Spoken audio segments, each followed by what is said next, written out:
are talking about the movie Alien vs. Zombie, which was also known as Zombies vs. Joe Alien.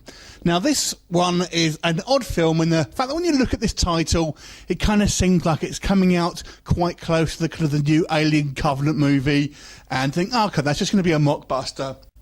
But let me tell you, this one throws in everything bar the kitchen sink.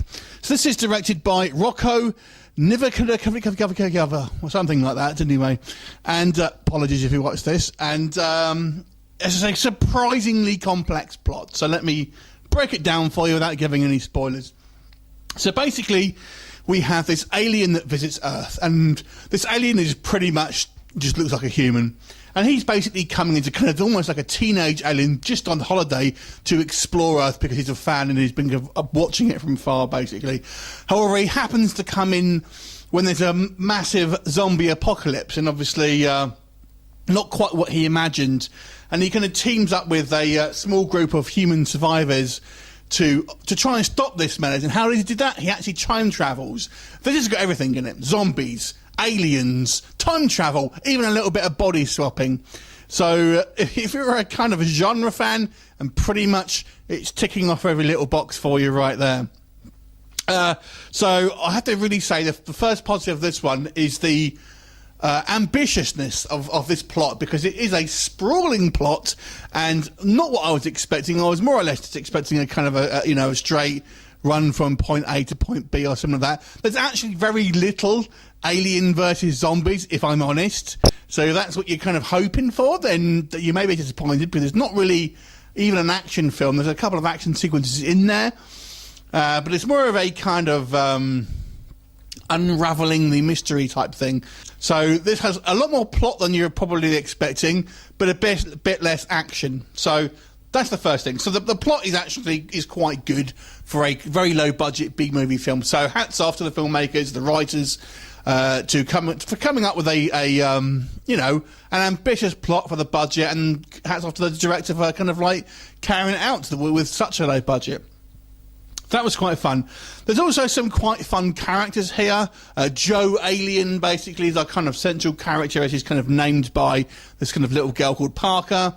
He is, his character is kind of naive, basically, not kind of too familiar with certain things, and it's like a fish out of water story, so there's certainly comedy elements here as well.